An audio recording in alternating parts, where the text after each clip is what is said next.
This series contains adult language and descriptions of graphic violence. Listener discretion is advised. Cavalry Audio.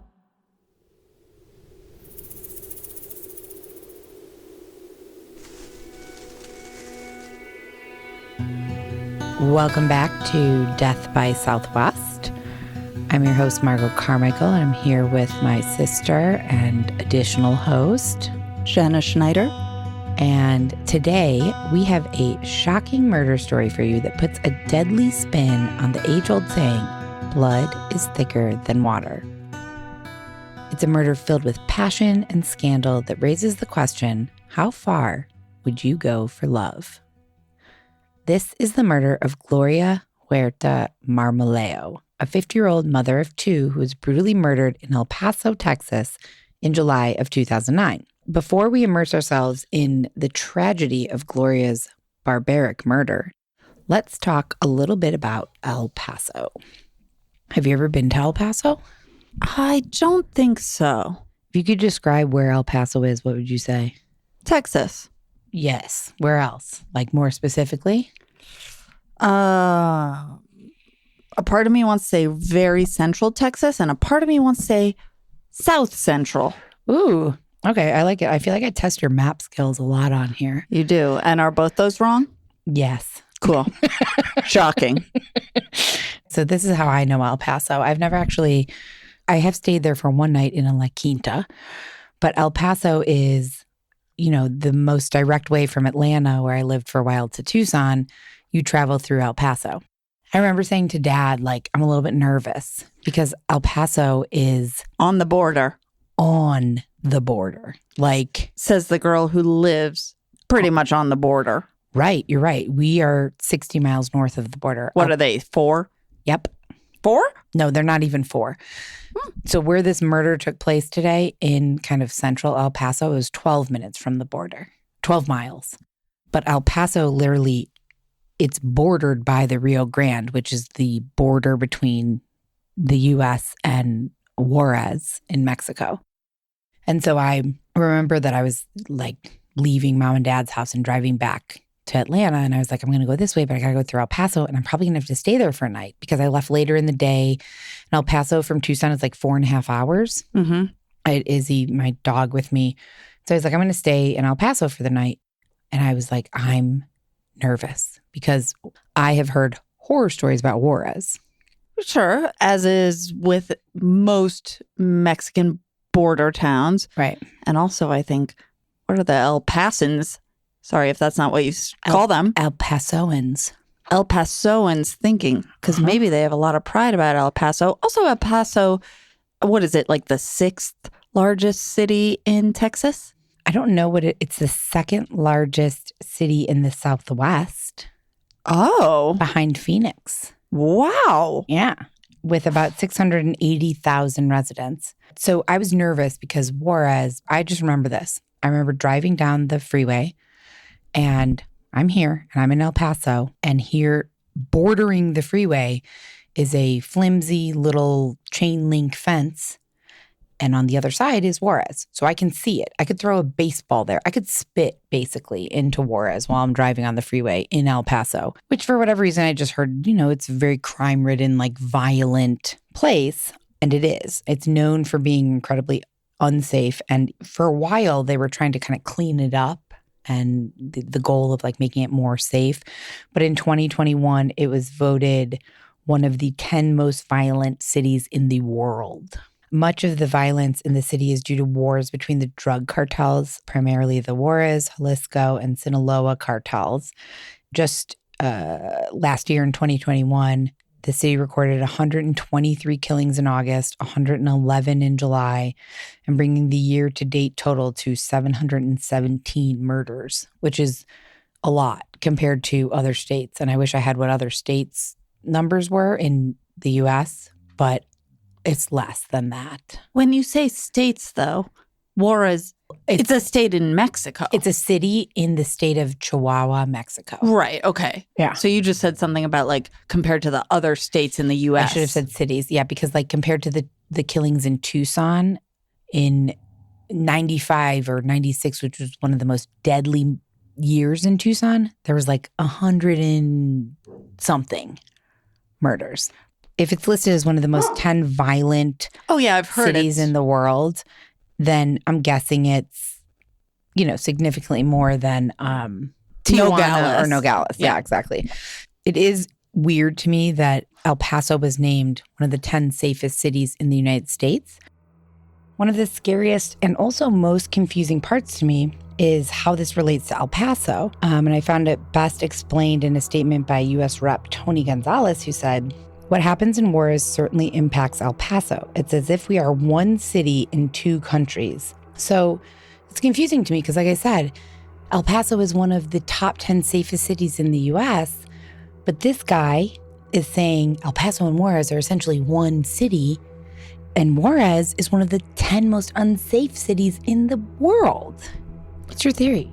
Well, I do have a theory about why El Paso might be considered one of the 10 safest or whatever. Because it's on the border, there's more security. Exactly. Hey, you took my theory. I'm sorry. I literally researched this and was reading about this all day, and I was like, how can that fucking be? This must be a discrepancy. Because there's border patrol, cartel, police officers on the U.S. side, people watching who's coming in, who's going out, checking cars, dogs. Yeah. Sniffing. That's totally true. That's a good theory. But nonetheless, El Paso is where our story takes place today, not Juarez. We're going to focus on El Paso for a few minutes before we jump into this very dark murder story. And El Paso, which is nicknamed Sun City because it's very sunny. Not as sunny as Tucson, though. It is located within the Chihuahuan Desert at the western tip of Texas, where Texas, New Mexico, and Old Mexico meet. It's said to be the largest international metroplex in the world, where cultures and traditions blend seamlessly. What does a metroplex mean? You know what? I read that 3 times today, and I never chose to look it up. But I'm thinking it means it's a metropolitan area where more than one country comes together. That's my theory. We're going to fact check that, but that's like my guess. Okay. I feel like this is a true crime / geography podcast, kind of. Because it helps paint a picture, though, to like learn a little bit about the city where this is taking place, southwestern city. So I found a couple interesting fun facts about El Paso. It is the boot capital of the world. They produce the most amount of cowboy boots. Yep. Boots are serious business in El Paso. Tons of people, tons of celebrities come to El Paso to find a great pair of boots from any one of the dozens of boot makers in town. And some of the most famous ones, which I don't know if any listeners would know this, I didn't. Tony Lama, Justin Boots, and Rocket Buster handmade boots. Those are apparently the 3 most popular. Do they have a large statue anywhere inside or outside of El Paso of a large cowboy boot? I did not find anything about that. Why do you think that? I don't know. I just pictured it in my mind. Oh. El Paso also had the first Thanksgiving ever take place here in 1598 in the town of San Elizario in El Paso County, way before the Mayflower Pilgrim landing in 1620.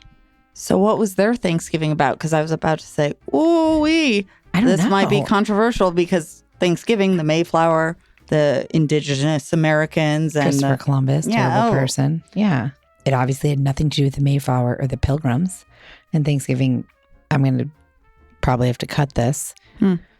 Thanksgiving is a shit holiday anyways. It represents terribleness to me. I mean, why would you have to cut that? I don't know, because people love Thanksgiving. No, I think more people are coming about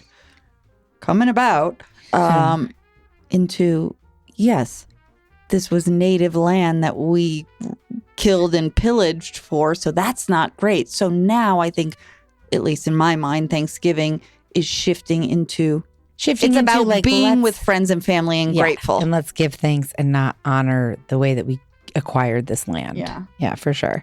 There's a huge military presence there. There's the William Beaumont Army Medical Center, Biggs Army Airfield, and Fort Bliss located in the area. And Fort Bliss is one of the largest military complexes of the United States Army and the second largest training area in the U.S., behind White Sands Missile Range.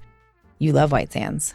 I love White Sands, not because it was the greatest missile range. But Right. when you go out there in the backcountry camping, it still says all over, please do not pick up any kind of little debris or anything that you see. Really? Why? Because it could be like live. Yeah, like radioactive, or that's probably the wrong word, but yeah.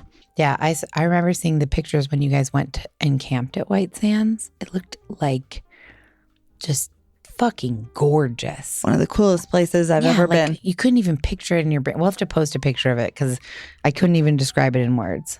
I thought this was interesting because this is us too. El Paso is the only major city in Texas that works on Mountain Standard Time, which apparently confuses people all the time because everywhere else in Texas is Central Time. Okay, so it's just us in El Paso. Yep. We're the only Mountain Standard, or are we the only Mountain Standard that doesn't shift during daylight savings? Great question. And then the last thing, which is not really an interesting fact, but I just kind of thought it was funny and I'd be interested to hear what you think, that El Paso's official slogan is, "You better El Paso up." What does that mean? Like, you better buck up? You better El Paso up. Right? I don't know. All I can think of when every time anyone says El Paso is the salsa. Oh, what's salsa? No, I'm like, oh, I think there's a, kind of like ragu is to tomato sauce, marinara, right? Kind of like, kind of. Oh, El Paso. Maybe there is. Write it down. Let's look it up. Yeah, I think there is. I kind of remember the old commercials from the 90s or something where it's like, El Paso. Yeah, something like with the silly cowboy and shit. Yeah, that sounds about right, actually. You might be right about that. Okay, so let's jump into the story. Today's murder story is a violent one, which ironically occurred in El Paso, one of the safest cities in the U.S., but just 12 miles from one of the most violent and dangerous cities in the world, which perfectly illustrates the idea that sometimes the most unexpected people or places pose the biggest dangers. A native of El Paso, Gloria Marmolejo, was described by her brother as a beautiful person inside and out. She was a deeply religious woman, heavily involved in the church and her community, and someone that people described as a motherly figure to everyone in her life. She had strong values and an even stronger work ethic. Family was everything to her, and she always put her family first. My name is Mark Huerta, and I am Gloria Marmolejo's youngest brother. It's a Hispanic family here in El Paso. We were really, really tight. We always took care of one another. One of the things I remember the most about my mom, growing up, we didn't have a lot. We didn't have a lot of money. I remember one year, Christmas, we didn't have a Christmas tree or anything before going to bed. We woke up the next morning. There was a small little tree, probably about 3 foot tall. I don't know where she got it from. It's just the kind of stuff she would do, go out of her way to make sure we were happy. Sounds like she was a very special woman. And to get to know her a little bit better, we're going to go back to the early days of Gloria's life. She was born on July 28th, 1954, and grew up in a close-knit Hispanic family in El Paso. In the early 70s, she fell in love with a man named Armando Marmolejo, and on October 11th, 1975, they were married. Both of their families were thrilled about the marriage, but the person most thrilled was Gloria. She was deeply in love with Armando, and anytime anyone had anything negative to say about him, she would defend him to no end. Even though Armando and Gloria were young, Gloria had always wanted to be a mother, so they quickly became pregnant with their first child, Manny, and 3 to 4 years later, their second, David. Initially, Gloria and Armando were blissfully happy raising their young sons and navigating the ups and downs of being new parents together. But unfortunately, several years after David was born, Armando took a job that required him to be out of town quite a bit over the next few years. As time went on, the time he spent away from his family began to outweigh the time that he spent with them. And by the time that David was about 6 years old, Armando was practically never there, leaving Gloria to raise both boys almost entirely alone. What did Armando do for work? I do not know. I could not find that. And my other question that you may not know also then is, where was he traveling when he went out of town for work? If he actually was going out of town for work. Good question. By April of 1995, Gloria officially became a single mother after the two divorced. Armando quickly abandoned her and the boys and moved out of the state. and failed to maintain any kind of communication or really any relationship with his young sons. So Gloria had to kind of learn how to navigate motherhood on her own, which was tough. Being the gentle church-going woman that she was, she rose to the occasion and decided to dedicate herself to raising her boys to the best of her ability, to teach them right from wrong and how to become responsible men for when they hopefully one day started families of their own. I have a question. Yeah. Shocking. I wonder how Gloria made an income while she was also raising two boys. Two children, two boys, yeah. I'm going to tell you that. Cool. She loved being a mother. She was kind of a natural at it.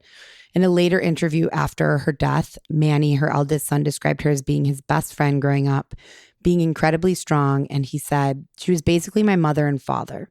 She kept us in sports. She set goals for us to strive for. She believed in us. She was there. She was a great motivator and someone we really looked up to.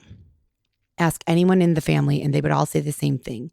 Gloria was the backbone of the family and the glue that held them together. And according to her brother, one of her brothers, Mark, she had a very close bond with both Manny and David, both boys, but her relationship with each of them was super, super different. And I'm interested to see what you think about this because they were two siblings that are about the same difference in age, about 4 years apart, which is the same as us. So with Manny, the eldest, she was a bit tougher on him, always pushing him to do his best and be successful. But with David, she was a lot gentler. She tended to kind of baby him, or as her brother Mark said, to smother him with love. And that kind of contributed to David being a bit of a mama's boy. He called her mommy well into his teen years, which, I love. Mommy. I hate it. Okay, so what do you want my opinion on? Oh, just do you think...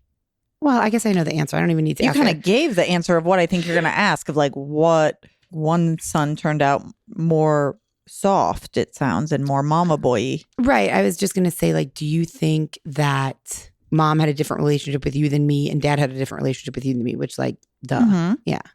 Oh, that was what you were going to ask. That's what I was going to ask, like your opinion on that. Yeah. So yes, of course, I think how we are, anyone, the general we is parented affects the outcome of our personality.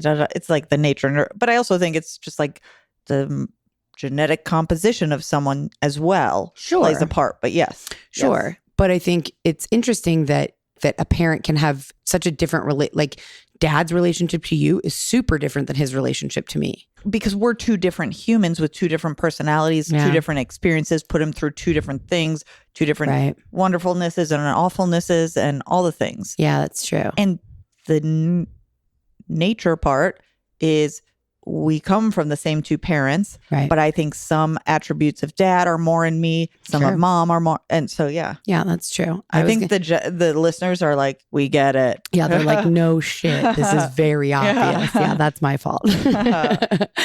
So Manny says that him and David were very close growing up in their younger years, but as they got into their teens and became young adults, the 4-year age difference kind of caused them to grow apart a bit. They had interests in different things. So Manny was super into sports and played both baseball and football. He was also super focused on school and creating a strong future for himself.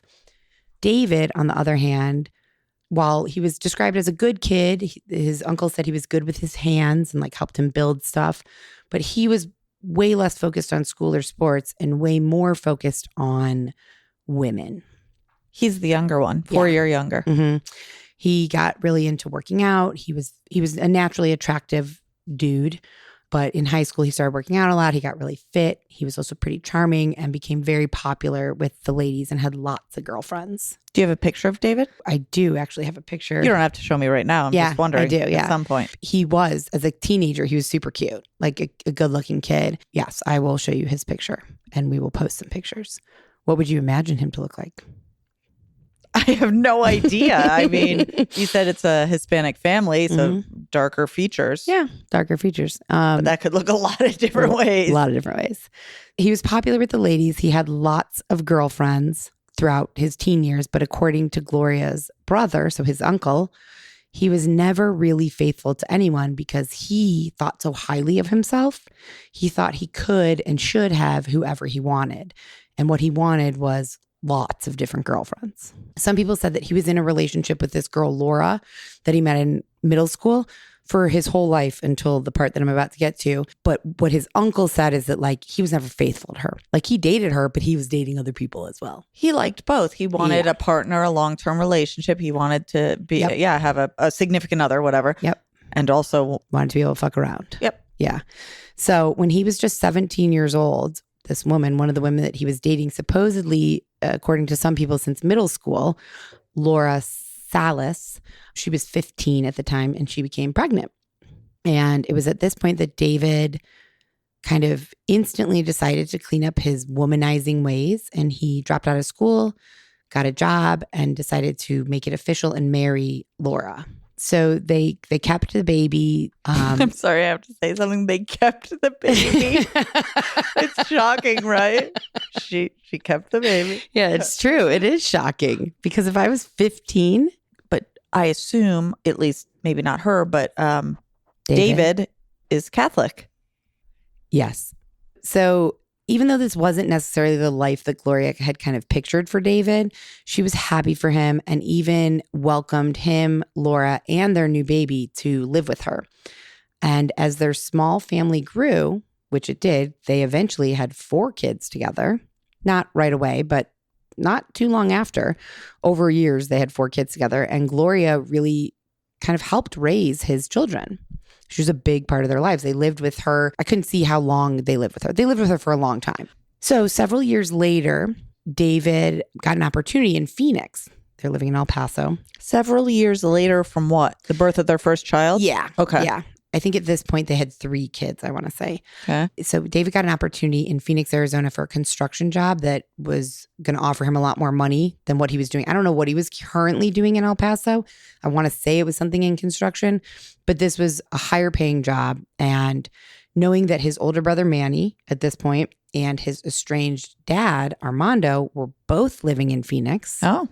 It was kind of a no-brainer for him to decide, I'm going to take more money, I'm going to move my family. So him and Laura packed up their growing family and headed west, where David took this job and quickly kind of accelerated, moving up to become, he became an iron worker, which I guess paid pretty well, but also unfortunately required a fair amount of traveling. And I do know the places he traveled. Well, yeah, here we go again, like father, like son. Right? Yeah. So he traveled pretty frequently and his job took him to places like San Luis Obispo, California, Flagstaff and Yuma, Arizona, and even later on to Hawaii. Nice. Yeah. But relocating to Phoenix provided more than just this job opportunity. It provided David with a chance to reconnect with his estranged father, Armando, who is now remarried and living with his new wife and her children from a previous marriage, a teenage boy, Jonathan, and an 11-year-old girl, Mariah. So in Phoenix now we have David and his wife and their kids. We have Manny, who also married and had kids, and their estranged dad, and they all kind of have reconnected. And what about the poor mom? We're going to get back to her, but she's still in El Paso now by herself, kind of. Her brothers are there. I think her mom is there too, but her kids are gone. They picked daddy over mommy. Yeah. I mean, I don't know. I get they picked the jobs and all of that, Yeah. but that maybe is how she felt. That doesn't matter. So David and Manny quickly became close with their new step siblings, especially Mariah, because the step brother was older. He was like a late teens. Jonathan, yeah. So he really isn't too much in the picture. But Mariah was 11 and she like really connected with David and Manny, looked up to them, was excited to have these like adult older brothers. So Mariah kind of seemed to instantly take to David. She really looked up to him, and a lot of people said she even kind of idolized him. So she enjoyed spending a lot of time with him and his family, and his wife, Laura, also loved her and formed a strong bond with Mariah. So Mariah spent a lot of time at their house, would sleep over sometimes for a weekend, sometimes for a week, and they had a bunch of kids too. So it was all the kids, and Mariah kind of lived there on and off with David and Laura and their kids. And over the next few years, David, Manny, and their families grew really close with their dad and really close with Mariah. They seemed to kind of watch her grow up right before their eyes, transforming from this little girl to this beautiful young woman. Uh-oh. I'm not going to say uh-oh. You say uh-oh. I did say uh-oh. So you had asked a minute ago, what was Gloria, now all alone in El Paso, doing? And I'm going to tell you. Well, and actually, I had asked, how did she make money when she was raising her boys, too? And that's what I'm going to tell you. Cool. Gloria was working for the Texas Workforce Commission as the Integrated Service Area Manager. She worked for them for 27 years. So while she was raising the boys, everything, that was her job. You know, kind of similarly to how dedicated she was as a mother and a grandmother, she was an equally dedicated employee working in the same job for 27 years. But at 50 years old, she decided she wanted to retire and start a new chapter of her life. She wanted to show others that it was never too late to finish your education. So she went back to school at the University of Phoenix, where she later graduated with a BBA, which reminds me of a BBL, which is a Brazilian butt lift. And I know that's not the same thing, but what's a BBA? A Bachelor of Business Affairs. Sure. I don't know if that's true. I just made that up. And after graduating and receiving her degree, she went on to pursue a new career as a real estate agent for Coldwell Banker. So even though most of her family was currently living out in Arizona, she was pretty happy in El Paso. She was heavily involved in her church and her community. She had a new career to focus on. And it wasn't really until an incident occurred that forced Gloria to recognize just how vulnerable she was living all alone in her El Paso home that she started to not want to be in El Paso all alone. Was her home in El Paso in like a neighborhood, a suburb? Like it wasn't like way out in the boonies where the next house is like a half a mile away? No. God, I Google mapped it and I did the satellite. It's on my computer, not my phone, so I'll have to show you. But because I wanted to see A, what the neighborhood looked like, and then B, actually how far was her house from the El Paso border, Juarez, U.S.-Mexico border. And so she lives, it looks like kind of a cul-de-sac. It looks like a really nice neighborhood. I think it's East El Paso. It's like an older area that's established. The house is, kind of from above. I know that if on the ground it would look totally different, but from above, it kind of reminds me of where we grew up in Chicago. Neighborhoody. Houses close together. Either which way, she wasn't like all alone in the midst of the desert. Yeah. But this incident that occurred happened because she loved being outdoors. She had a really nice backyard, apparently, loved sitting out there reading, gardening. That was until one day she noticed her neighbor spying on her from behind the bushes. He was just standing behind the bushes. She was like in the backyard reading and he was staring at her. And then she noticed he was snapping pictures of her. I believe this happened a couple different times and it made her incredibly uncomfortable. I mean, do you see my face? Yeah. I feel weirded out by that. Yeah. So she wasn't worried enough to call the police, but she did call her brother, Mark, and she told him about it and said, I feel nervous, I feel uneasy, but I don't think it's something we need to contact the authorities about just yet, but I just wanted you to be aware of the situation. And Mark obviously didn't love this. This made him nervous, but he respected his sister and he respected her wishes to just not do anything as of yet. I wonder, was this a new neighbor? Is this someone who had lived next to her for a long time? The neighbor had lived there for a while. They were now elderly, and this was their son who had come to help care for them. And from what I understand, he was a little bit mentally unstable. Got it. I don't know exactly how, but that's what an article said. So even though this was kind of disturbing and upsetting to Gloria, certainly, and also Mark, it wasn't quite as disturbing as the news that she was about to receive. Don't miss what happens next in today's episode. We'll be right back after a short message from our sponsors.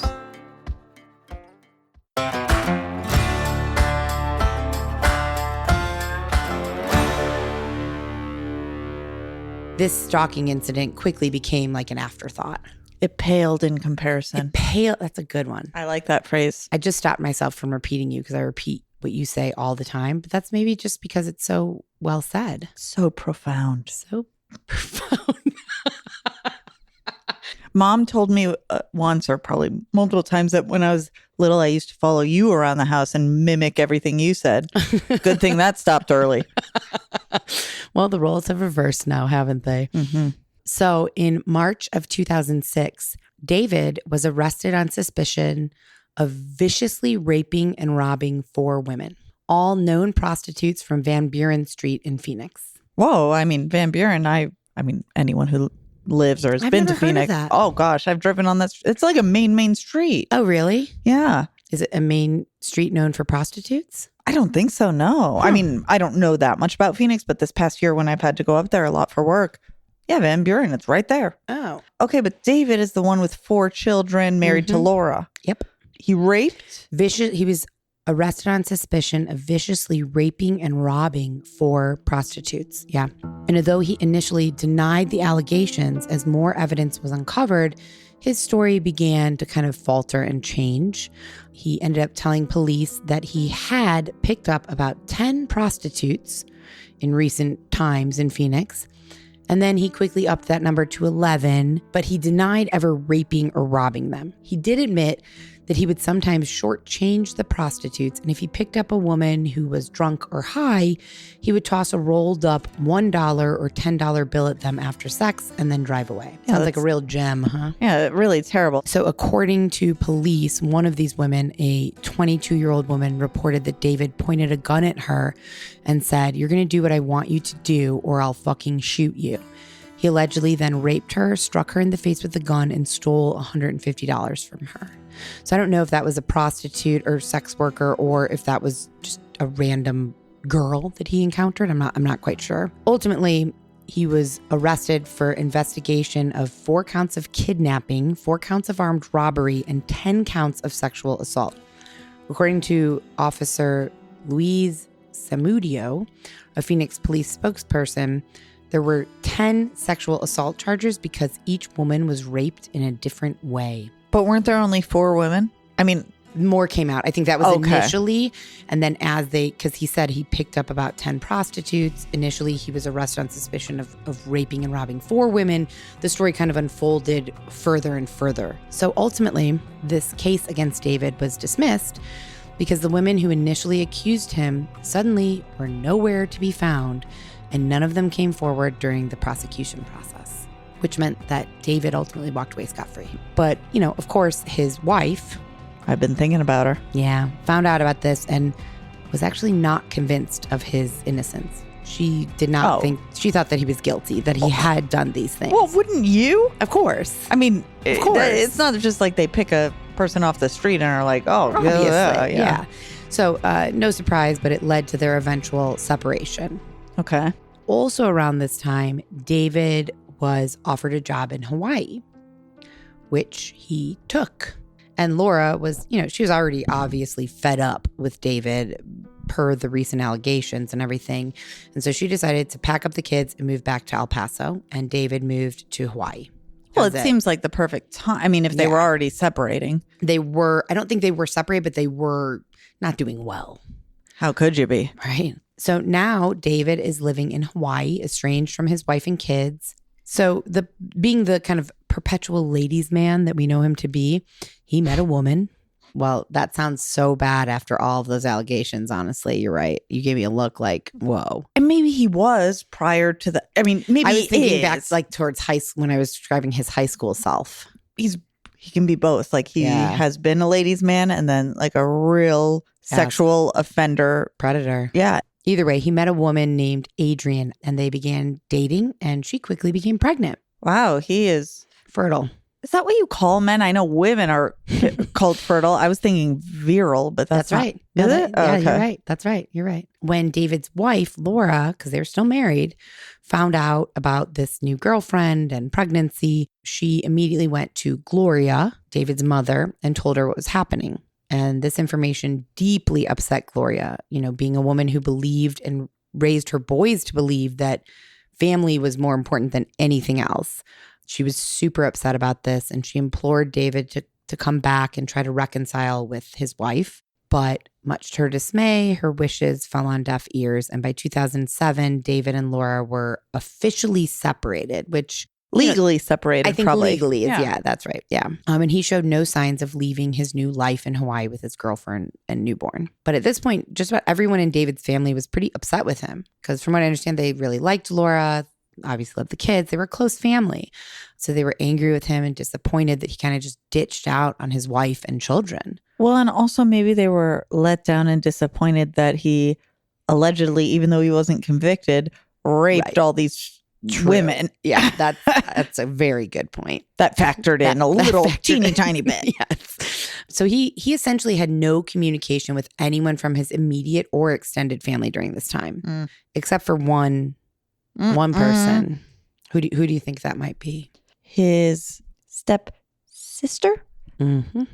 He was still in touch with Mariah, who, years ago and growing up into her teen years kind of was very close with him and idolized him. And what I didn't mention earlier, because I didn't want to give too much away, is that his wife, Laura, had later on in this story, it comes out that she sometimes felt uncomfortable with how close Mariah and David were, even when Mariah was like 12, 13, 14. Like how he interacted with her. Mm-hmm. And how she interacted with him. Like they were just a little too close, but she, I think, kind of brushed it off.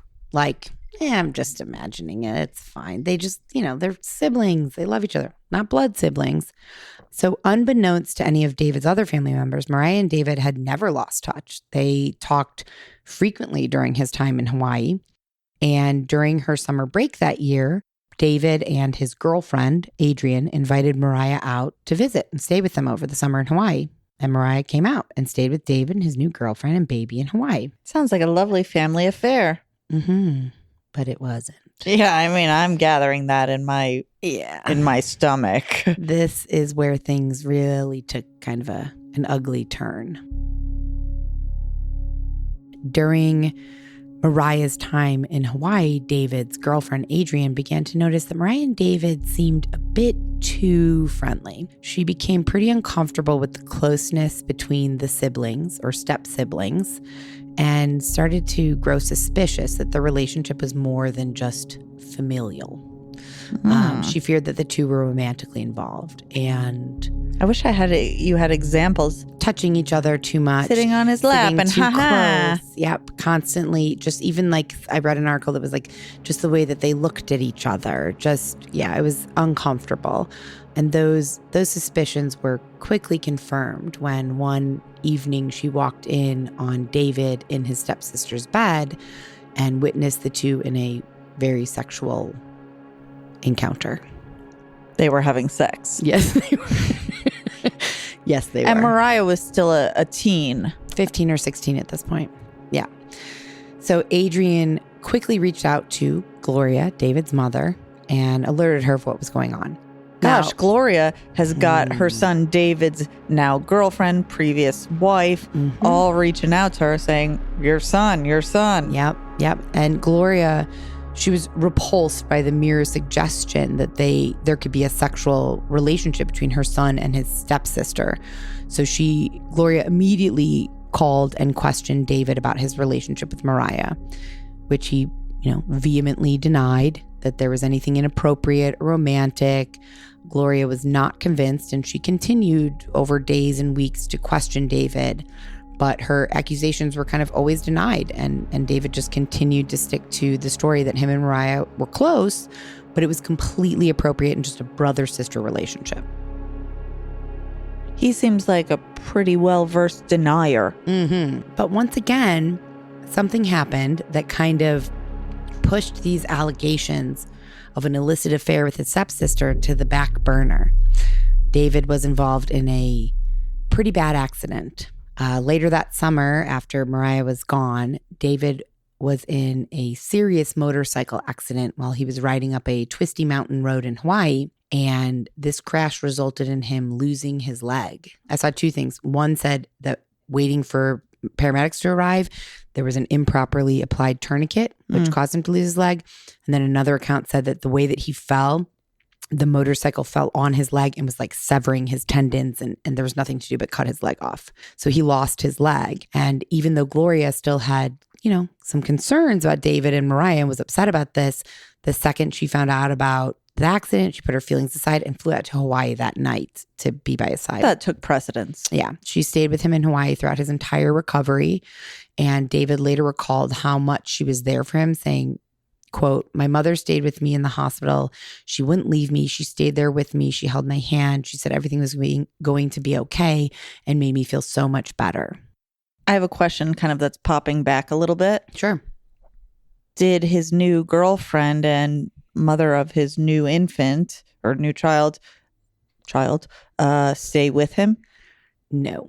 After finding him allegedly in a sexual position with his stepsister, Mariah. I don't.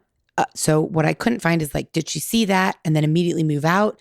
I don't know. But ultimately, no. They were done. I think probably they were done in that moment, but maybe whether it took a moment, few months. Yeah, exactly. Yeah. But once David fully recovered from this motorcycle accident, or as much as he could recover having lost a leg, Gloria finally returned to El Paso. But it wasn't quite the homecoming that she was hoping for. She barely had a chance to unpack her bags before she noticed that her neighbor was once again stalking her and watching her constantly. He had kind of amped it up at this point. Like before, he would occasionally watch her through the bushes, which, don't get me wrong, still terrible and weird, taking pictures. But now it felt more aggressive to her. Like she would sit outside and he wasn't taking pictures. He would sit there and stare at her. And she would look at him and he would not falter, not blink, not move. Meanwhile, back in Hawaii, David's relationship with his girlfriend had unsurprisingly come to a bitter end. And David was feeling kind of lost in life. He had lost a leg. He'd lost his girlfriend. He was estranged from all of his many children. And knowing that her son was kind of flailing in life, combined with the fact that she was feeling pretty uneasy at home, she asked David to come stay with her for a while in El Paso. She wanted to help him get his life back on track. And she wanted to also have somebody there with her. Mm-hmm. But her invitation came with a stipulation. David had to break all ties and all communication with Mariah. And David agreed. He said, okay. And he returned to El Paso in March of 2009. And for a little while, it was nice. Things were going good.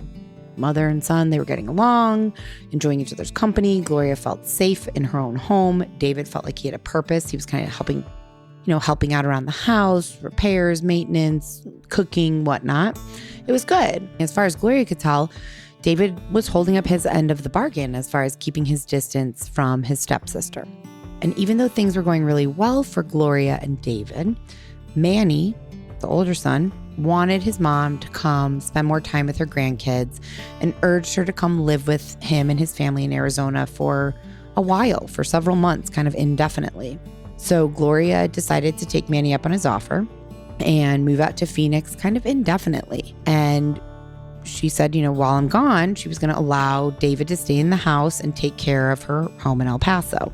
Gloria was kind of secretly hoping that David would use this time to reconcile with Laura and reconnect with his kids. And even though David gave Gloria, at this point, no reason to believe that him and Mariah were still in touch, she couldn't get the thought that there may still be something there between them kind of out of her head.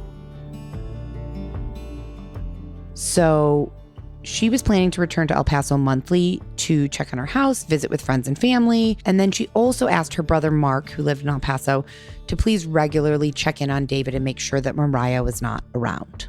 So during one of her first monthly visits back, she moved out to Phoenix, living with Manny, came back to El Paso to visit with friends and check on her house. And during one of those first visits, alarm bells immediately went off in her head about David and Mariah, because when she got to her house that first time back, she noticed a bunch of female items around the house that didn't belong to her, things that kind of indicated a female had been living there with David. Which, if I'm just taking a step back, it could have been any female, because he's an adult. 29, I think, at this point. Oh, a young man. Mm-hmm. Yeah. So it could have been anybody, but somehow Gloria knew it was Mariah. Because that feeling. Yep. That's exactly mother knows best. That mother's intuition. Yep. And that's what everything I read said. Like, she knew. It was bothering her a lot. She felt like she was losing her place. She felt like that she didn't have any kind of authority or ruling on her own house. She did not want Mariah in the house, and she felt very strongly about that and said, David, if I come home and when she's there or her stuff is there, you're out of this house. She confronted David and said, I know Mariah's been here. I know you're still carrying on with her. Either you get her out of this house, you cut all ties with her, or the next time I come back, you're evicted. You are out on the street and you cannot live here anymore. So even after Gloria gave David this pretty severe ultimatum. She couldn't shake the feeling that David hadn't really taken her seriously. She was in Phoenix just like she would talk to Manny about it. She's like, she couldn't stop thinking about the fact that David was having this romantic relationship with his stepsister back in El Paso in her home. And on top of her anger towards David about this whole Mariah stepsister thing, she was also frustrated with him because he never reconciled with his wife Laura and the kids. He wasn't keeping up with the bills at Gloria's house. And overall, she felt like he was just kind of failing to get his life together. She was just really fed up with him. So she decided several weeks later that she was going to make an unannounced visit to El Paso. Smart. And also I can imagine her heart pumping when she gets off that plane in Texas. Like, what am I going to find? What am I going to find? Uh-oh. Oh, yeah. Well, her hope was that she would catch David off guard and confirm the suspicions of his ongoing sexual relationship with his stepsister once and for all, and then just kick him out and be done with him. So on Saturday, July 25th, 2009, Gloria got in her car and embarked on the 6-hour drive from Phoenix to El Paso. And before she left Phoenix, she asked Manny to please not tell David that she was coming. And she got on the road and then she called her mother, who lived in El Paso, Mary, and asked her also to please not alert David to her impending arrival. Gloria arrived in El Paso later that evening around 5 p.m. to a home that she barely recognized. It was filthy. It was dirty. It was messy. There was crap everywhere. And as Gloria walked through her once very tidy home, she grew just more and more upset with David for how little respect he had for her and her house. And her anger only grew even more when she attempted to get into her own bedroom, the master bedroom, and found that it was locked, and it was not the lock that had been there before. The lock had been replaced. So she didn't have a key. She couldn't even open the door to her master bedroom. So she called her mom, Mary, again and said, Mom, can you have your husband, Sal, her mom's husband, Sal, and her stepfather, I guess, come help me unlock this bedroom door? And her mom said, sure. A few minutes later, around 5:15 p.m., Gloria called David. And David answered. He was apparently at the movies with friends. And Gloria said, I need you to come home and unlock the bedroom door and help me with my luggage. He agreed and said he would head home. And Gloria called her mom back and said, I don't need Sal to come over anymore. David's going to come help me. I'll call you later. When David arrived home, he was met with a furious Gloria, rightfully so, who immediately began yelling at him because of the condition of her home. David didn't enjoy being yelled at like he was a child. So he did help her with her luggage, unlocked the bedroom door, and then left and said, I'm going back to the movies. I'm not going to deal with this. Around 7:30 that night, Manny called Gloria. He hadn't heard from her. She left his house that morning, drove. He hadn't heard from her. He was concerned to know if she made it to El Paso safely because he hadn't heard from her at all, which was, I guess, not typical of their relationship. So he called her, rang and rang, no answer. He called again at 9:15 that night, no answer. At 11:50 p.m. that night, David called Manny. And Manny said, have you seen Mom? Like, I haven't heard from her. I'm worried. And David said, yeah, she's fine. I was at the movies. I came home. I helped her with her luggage. I unlocked the bedroom door. And she was yelling at me because she didn't like how I kept the house. So then I just left. I'm not home right now, but she was fine. The next day, Sunday, July 26th, Manny tried calling his mom again in the morning. No answer. Manny was, he was getting increasingly worried that he hadn't heard anything. Okay, the night before, fine. Maybe she was tired. She fell asleep. Sure. But by the next morning, no answer. Worried. And then at 9:30 that night, he still hadn't heard from her. So this is the next day, Sunday night. So he called David and said, what is going on? Where's Mom? I haven't heard from her. David said, I don't know. I haven't seen or heard from her since I helped her with her luggage. He said, I didn't come home last night until very late after the movies, and I'm home now, but Mom's not in her room and her car's not here.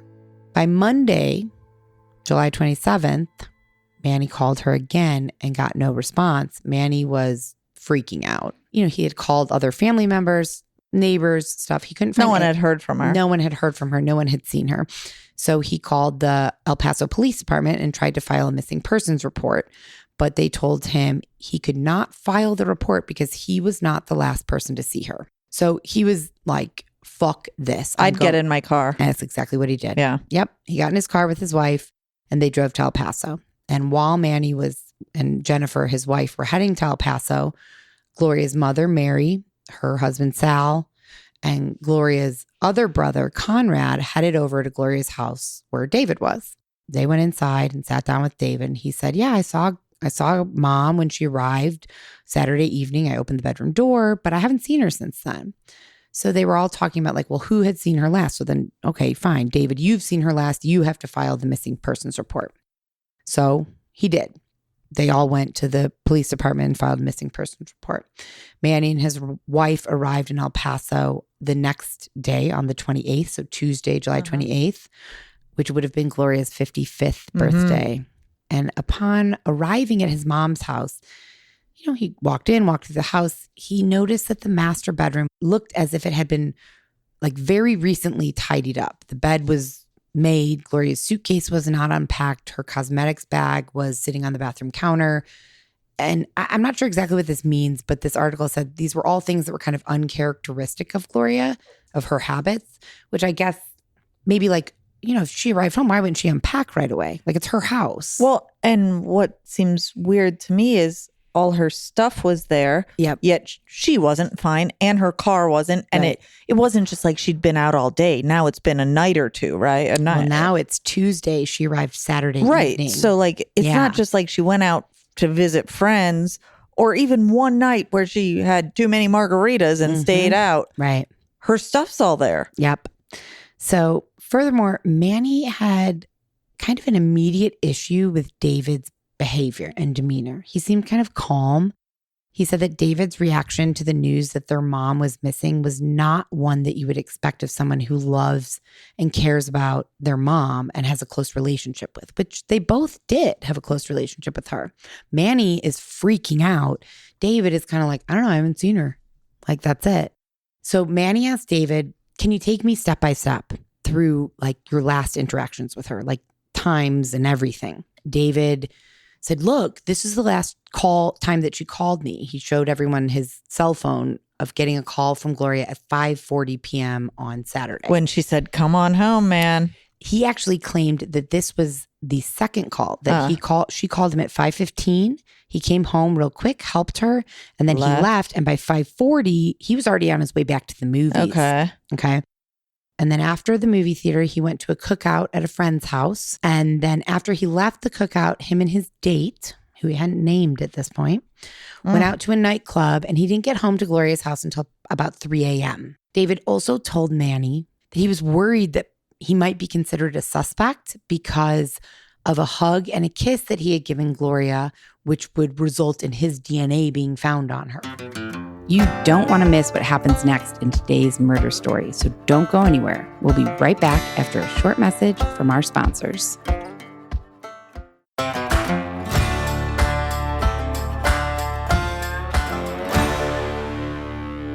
A suspect of what also? I get she's not been around, but whoa. At this point, she's just missing. Right. Yeah. Maybe she got in a car accident, fell down a well, I don't know. Yeah. It's a weird thing to say, but maybe. So when the El Paso police detective met with the family on Wednesday, July 29th, so no one has seen her since Saturday. It's now Wednesday. David reiterated the same exact story that he had been telling Manny and the rest of the family, except for one detail. He now claimed that he had gone from Gloria's house directly to the cookout. He never went back to the movie theater, as he had earlier told family members. Manny was present during the statement that David was making to the police detective, and he noticed the change in the story and thought it was weird. So this cookout that David supposedly went to was at a woman named Catherine Thompson's house. And she did confirm that she saw David earlier in the day, and David and Mariah took her sons to a movie in Northeast El Paso. Took Catherine Thompson's son, friend. Yeah. She then explained that Mariah and her sons returned from the theater later that day, but David was not with them. She did not see David until he returned to her home a little bit before 7 p.m. on Saturday night. Him and Mariah stayed and hung out and left around midnight together. Later that day on Wednesday, July 29th, Gloria's car was found abandoned near an elementary school on the east side of El Paso. Her purse, including her keys and cell phone, were inside the car.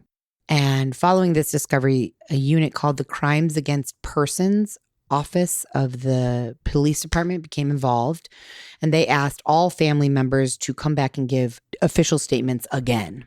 And they did. All family members went back and gave statements again that Wednesday, the 29th. And the next day, the 30th, David was asked to give another statement because of the inconsistencies in his prior statement. Because, I mean, he's the only person who has seen her since she left Phoenix. So they're really questioning his timeline. And this detective just didn't believe that he could have driven the distance from the theater to the Thompson house and then to Gloria's house. Because he said he went from the theater to Catherine Thompson's house where the cookout was to get a car. Then he went to Gloria's, blah, blah. Then he went back to the theater. It didn't add up. So they drove the route that David claimed he went and timed how long it would take to drive it.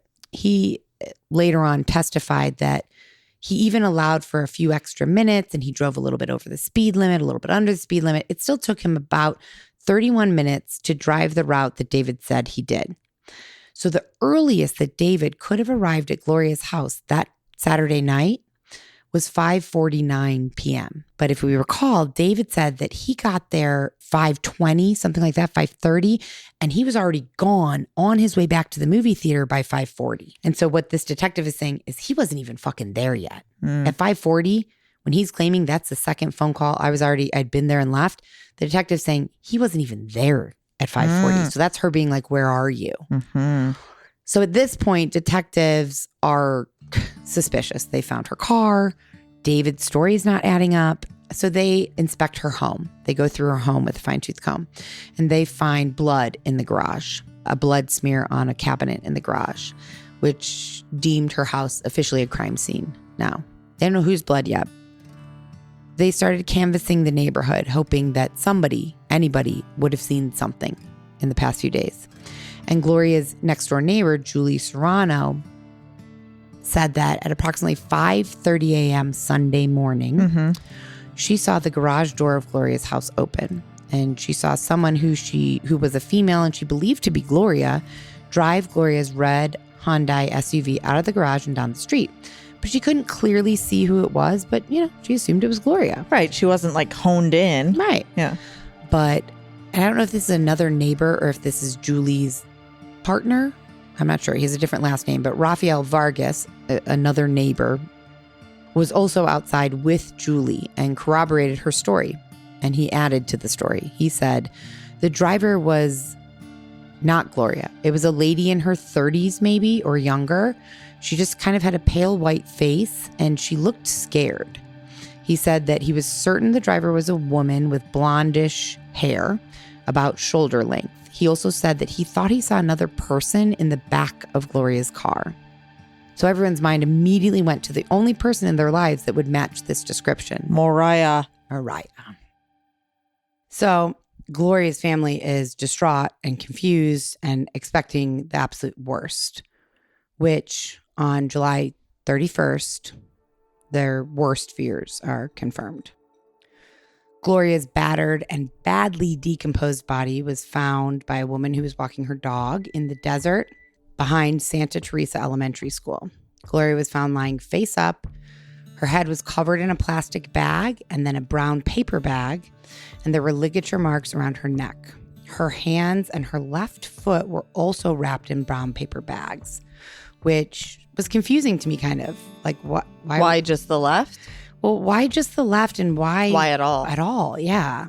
The brown paper bags, I guess, for police indicated that whoever her killer was took the time to really try and cover their tracks, which made it seem highly unlikely that Gloria's murderer was a random stranger or like an intruder or something like that. So according to the medical examiner, Gloria's body was partially mummified and severely blackened due to the desert heat. From the autopsy, the medical examiner was able to determine the cause of death was asphyxia due to ligature strangulation. So a belt, something was used to strangle her. And Gloria's killer had strangled her with such brutality and ferocity that her larynx had been completely crushed and collapsed, making it hard to deny that this was a very personal murder. So shortly after Gloria's body was found, the lab tests were able to identify who the blood that was found in the garage belonged to. and it was Mariah. Oh. Which, encouraged police to obviously bring her in for questioning pretty quickly after getting those lab results. And Mariah claimed that the blood in the garage was from a night that her and David had recently had a fight that had turned physical. But her alibi for that night that Gloria went missing and was likely murdered, it just didn't quite add up.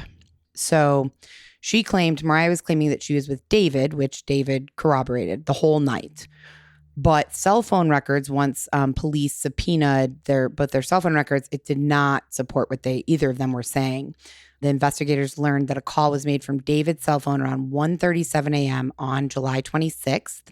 And based on the cell tower that it pinged, it put his location approximately 4 miles from where Gloria's body was found, which is not where he said he was. He said he was with Mariah either at a bar or something? Yeah, they were either at a club. Earlier in these stories, it was said they were at a club and then they got home at 3 a.m.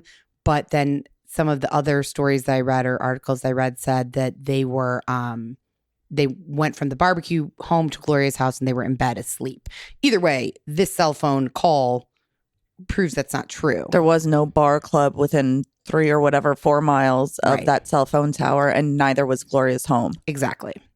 And was he calling Mariah or texting or whatever? Mariah. Okay, yeah.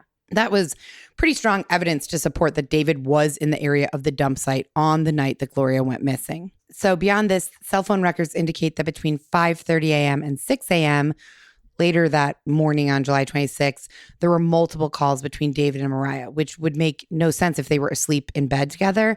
And when police asked David about this, he said, well, maybe Mariah rolled over on my phone, which again, she rolled over on her phone 4 times. Multiple times in a row. And called herself. No, come on. Mariah, so she initially claimed she was with David the entire night. But when she was presented with this cell phone evidence, she quickly changed her story, telling police that there was actually a 3.5 hour period that David was gone from when he left the movies. Mm-hmm. And then he never came back to the movies. He met her at that house party, that barbecue. She explained that at one point she even called David to ask what was taking so long. And he said, it may have been a text message. He said, I'm taking care of business. She told police she got that message and she felt like something was wrong and something was going on, but she just didn't know what. She also, in this interview, admitted that David had coached her before she had come to talk to the police now. He had told her, give them as little bit of information as possible. Just stick to the story of the night. He told her, lie about how much time I was gone. She told police she was scared of David. She didn't want to betray him. And she didn't want to say too much, but that there was more to this story. She said that much to investigators. Yeah, she said there's that more, much. But I'm scared. Yeah. At this point, police kind of see they're in. They see she's cracking and they push even harder for her to tell them the full story. They promise her full immunity. And after this, she breaks down and reveals exactly what did happen that night.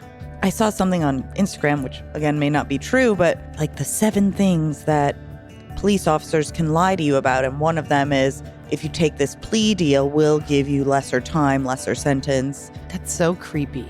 There's also, how cops have to say, people will say, are you a cop? And I've heard they have to answer truthfully. That's not true. I always question that. But as just a human being existing in the world, that's important to know that if you ever are in a situation where you are being questioned about something, you should know what police are allowed to lie about to you. So they did offer her immunity. She then kind of spilled the beans on everything. She explained that the tensions between David and Gloria were at an all-time high and hit a breaking point that night when David left the movies to go meet Gloria at her home. He left the movies and went to go meet her with full intentions of just helping her with her luggage, and that would be it. But he then admitted to Mariah that he ended up strangling and killing his mother that night because she would never let David and Mariah be together. David arrived home. She was yelling at the state of the house. Once he unlocked the bedroom door and she could see Mariah's things were there, she was disgusted. She was fed up. She wanted him and Mariah out of the house once and for all. And so he told Mariah that he, quote, did what he had to do. After he admitted all this to Mariah, he asked her to help him move the body. He needed help moving the body. And Mariah admitted to helping David clean up the crime scene, which was apparently in Gloria's bathroom is where she was apparently strangled. So I don't know what exactly that means, clean up the crime scene, but she said, I helped him clean up the crime scene, and then I helped transport the body to the dump site. When we got there, Mariah said she stayed near the car while David kind of carried or dragged his mother's body, left it in the desert area. And so that was the quote unquote dump site. It wasn't anything specific. It was just the middle of outer El Paso. The closest thing to it was an elementary school. So it was kind of like open desert land behind this elementary school. And I feel like we've talked about this on other episodes. If I'm going to dispose of a body, which I never am planning to, but if I ever needed to, I would hope that I would do a better job than just like, well, let me just roll this. I was going to say, especially my mother. He obviously didn't care. He killed her. So that's not a good argument. But. Yeah, especially your mother. You'd take more time and care with your mother. Yeah, that doesn't make sense. So between the phone records and Mariah's story, police knew that it was time to secure a warrant for David's arrest. And on September 4th, 2009, David was arrested for suspicion of murdering his mother. So his first trial began October 2010. In this trial in October 2010, Maria testified against David with full immunity. She did have full immunity. She told jurors that she met David when she was 13 years old, which everything that I saw and read, she was much younger than that. She was not much, but she was like 10 or 11 when he first came into her life. But she did say that their relationship turned sexual on July 5th, 2005, when she was 14 and he was 25. And the relationship was kept a secret because David was married at the time. She told jurors that she became pregnant with David's child when she was a freshman in high school, 14 going on 15, and gave the baby, which was a boy, up for adoption. And the family never... I don't know. That's what's so interesting is I don't know if the family ever knew. Maybe she just said it's her neighborhood or high school so-and-so. Maybe they did know that she was pregnant and stuff, but didn't know that it was David. Sure. Who knows? And then, of course, she testified to, and explained the whole situation of helping David move Gloria's body on the night of, early morning of July 26th. At least from what I know thus far, which I think is everything because now they're in trial. Yes, of course, the cell phone records and the timeline kind of match up with the story, the alleged events of what happened. Mm-hmm. But a lot of it is what Mariah is indicating to the investigators. But like, they never found his DNA in her Gloria's eyeballs or anything. We are getting there. Okay. You are totally right. Where your head's at is correct. Okay. So per usual. Yes. So David's wife, Laura, and they were estranged at this point. She also took the stand and described, to contribute to his character and what kind of a violent person he could be, she described an incident that happened in April 2009 when he wanted her back. He wanted to get back together with her, and she didn't want to, and he choked her in Gloria's garage until she passed out. And Laura testified that when she came to, David was kicking her in the stomach with this kind of brutal beating, only stopping after their daughter walked in on it. Because that's going to make your estranged wife want to get back with you? Yeah, probably not. But that's... he had a rage or an anger problem or control issues or something. So evidence surrounding David's vehicle, which was processed by the El Paso Police Department crime scene tech, was brought up in trial as well. And there were hair samples on the interior vehicle of his car that were consistent with Gloria's hair, I believe found like in the floor area. Also during the trial, the DA showed jurors photos of Gloria's body. And I found this just like, ugh. And while these photos are being shown, David couldn't look at them and was silently weeping while these photos were shown, which, I mean... You said that bothered you to hear that or read that? Well, because you killed her, dude. Like... Look at it. Yeah, look at it. Keep it together. Or don't keep it together, but don't look away because you did that. David's defense team challenged all this evidence and said it was insufficient, which is pretty much what you're saying is what they were saying, that the evidence did not prove his identity as the killer. The case against him was based solely on evidence of motive and opportunity, that he had a motive and he had the opportunity and time to do it. There's no DNA or physical evidence. Yeah, it's not except like they for found the hairs. his belt and his belt had her skin on it and then he was wearing it again. Right. And the hairs, yes, that's the most physical evidence. But my hair's in your car. Exactly. Yeah. And I haven't washed my car, vacuumed it in over a year. Right. So despite all of this seemingly damning evidence and Mariah's testimony and everything that was brought up in this trial, the trial ended in a mistrial because the jurors could not reach a unanimous verdict. So that was his first trial in 2010. So his second trial began in March 2011. They had to move it to San Antonio because there's so much media coverage in El Paso that it was impossible to have it there. And during this trial, which is interesting because in this second trial, Mariah did not testify. She only testified in the first trial. I'm guessing that the prosecution was allowed to use her testimony. She just maybe wasn't there physically. Right. Like she said all the things that she has to say or could say. Yeah. David was found guilty of murdering his mother, and he was sentenced to 54 years in prison for the crime, which is equivalent to the age that his mother was when she was killed. Poetic. Very poetic. Absolutely. She was quite young, too. Yeah, she was quite young. To this day, David still claims to have nothing to do with the murder. He says, I still maintain my innocence. I don't mind going to prison for something that I did, but I did not commit this crime. Since then, in 2017, while he was in prison, 29 new charges were brought against David, including 15 counts of sexual assault, 4 counts of armed robbery with a deadly weapon, 4 counts of aggravated assault, 2 counts of sexual abuse, and 4 counts of kidnapping. The authorities stated that these crimes occurred between 2005 and 2006 in Phoenix. And though he was initially charged for these crimes, which we talked about earlier, the police couldn't locate the victims, which meant that David never went to trial. So either the victims just were scared, disappeared, or some articles I read said that many people thought that he killed those victims and disposed of their bodies, and they were just never found. In 2017, additional people who were victims and or involved in these crimes did come forward. So the ones who had initially said he did this or that to me, then they disappeared. And then in 2017, some of them came forward. Some of them came forward, and additional people came forward as well. Some like of witnesses or witnesses and additional victims. Oh, right. Okay. Yeah. While he initially was going to plead not guilty to any of that, he took a plea agreement and agreed to plead guilty to 3 counts of sexual assault and 3 counts of attempted sexual assault. And then all other charges were dropped against him. Why do you think he did that? I would imagine, I don't know, one of 2 reasons. I think either because he didn't want to go through a whole nother trial and going to court and stuff again. And he's already in prison for murder for a very long time. So like, what's the point at this point? And if he lost, he's in prison for 54 years. He was sentenced to, I think with the eligibility for parole after, I want to say 37 years. So he could get out and have a life at this point.